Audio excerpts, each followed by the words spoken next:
It, Italy's prime minister warns the coronavirus crisis could lead to the collapse of the European Union.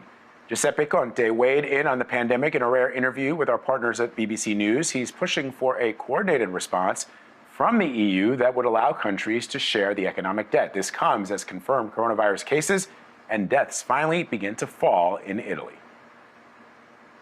So with more on this, we are joined by Chris Livesay. He is live in Rome for us now. So, Chris, certainly as some countries can kind of see the light at the end of this pandemic, many are turning to how do we emerge from this without economic destruction. The Prime Minister of Italy is floating a very interesting idea of, sharing the economic burden with other European Union countries. But I'm wondering how that's being received. Well, Anne-Marie, it's actually been broadly shared by most countries in the European Union who realize that they need to share the burden, share the debt that not only Italy, but other countries like Spain that have been particularly hard hit by the coronavirus are going to go through, that are already going through. I mean, I'm speaking to you from a country that's been under lockdown for well over a month right now. They basically turned the economy off. And the next big crisis the country is facing is how to weather this storm financially. And it sends a message to every other country in the European Union. Will you be there for me in my hour of need? And it kind of goes all the way back to the global economic crisis when Greece was flailing and its economy was tanking and everyone was wondering, would the European Union bail it out? Ever since then, there's been a lack of unity in the European Union that's only been heightened since Brexit took place and since the UK took moves to separate from the European Union. So many governments in the European Union right now are questioning the validity of the European Union, if it still has the strength to stand up for every member of that union. And Chris, you recently traveled to the hard-hit northern region of Italy. We saw images earlier in the pandemic from our correspondents like Seth Doan and Charlie D'Agata, and many instances looked like a ghost town. Take us through the scene right now and tell me, do people feel like the government has done enough in its response to contain the coronavirus?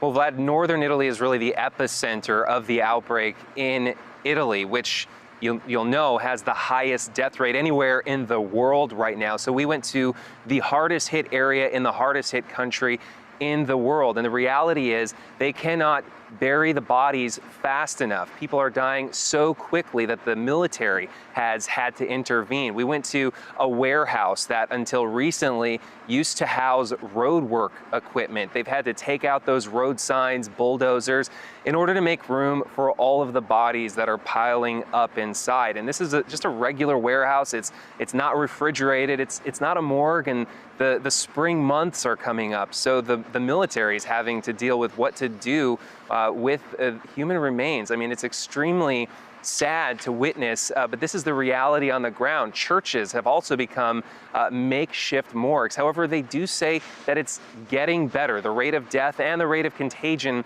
seem to be slowing. If you want to know how people feel about the government's response, all you have to do is look at the latest polling. It shows that the government of Giuseppe Conte has more than 70% approval. I think that's because this country has adopted what can only be considered a warlike posture. People here know that the country is going through a life or death crisis right now, and they want to support their government in order to get through that. However, it remains to be seen if the government will still have that support as this economic crisis endures. Vlad?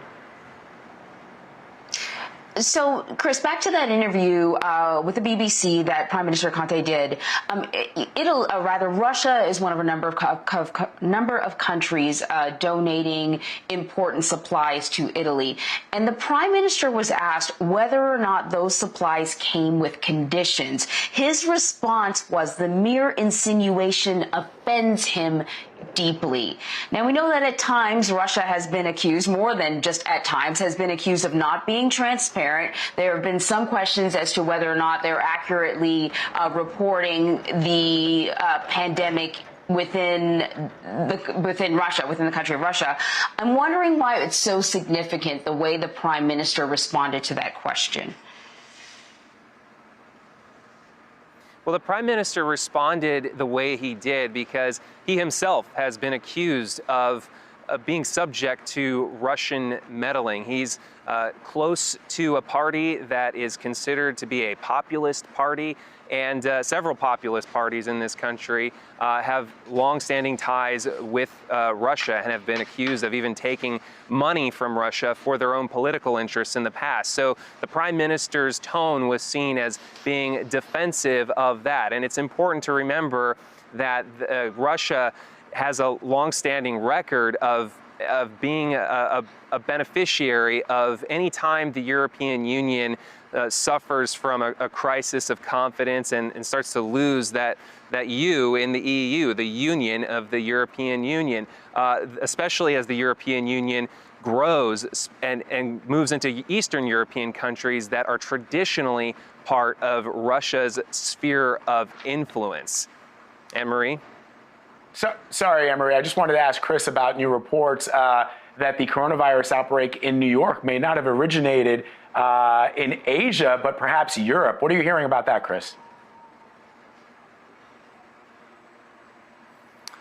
Well, indeed, that's what the latest reports are saying. They can't identify exactly which person or which flights the coronavirus crossed the Atlantic on. One thing we do know, however, is that Italy was the first country to experience this explosion of the virus, to lock down the country, and of course still suffers from the greatest death rate. However, it's also important to point out that Italy was very aggressive in taking measures to limit the spread of the virus. They've been testing by the tens of thousands every day and continue to do so. And now they're crediting that response for that downward curve, or for the flattening curve, as we see the death rate and the contagion rate start to improve in the country. Vlad, Anne-Marie? Great. Thank you so much, Chris. I just want to let you know that, we ran one of your stories yesterday where you were in northern Italy and you were going, from house to house where people knew that they could have been exposed, but they simply couldn't even get tested, couldn't leave the house to get tested. We know that you're kind of putting yourself at risk as well, and we really appreciate it, Chris. Thank you so much.